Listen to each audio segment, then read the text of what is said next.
Hello guys, pagpalang araw sa inyo lahat. Welcome back to my channel, Creation.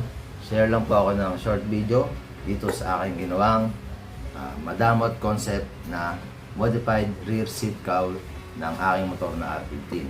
So kung naka R15 ka, o kaya naka CBR ka, naka Rusi, naka Motorstar, so kung gusto mo to, kung trip mo tong aking ginawang project na modified na seat cowl na top box. So bakit ko nasabing top box?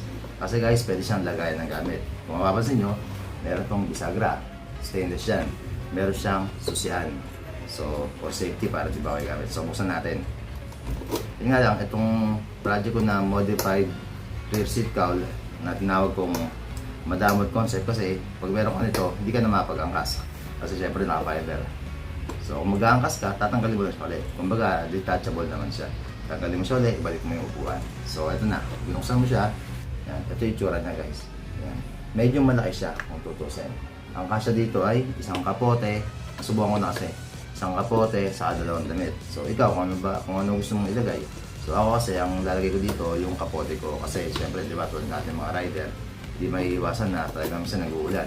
So hindi naman pwedeng hindi tayo magdala ng kapote. Syempre protection din natin. So para iwas na rin sa pagdadala ng backpack,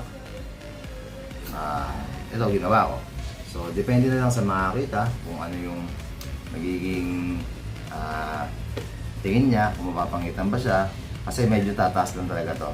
Medyo tataas yung puweta natin.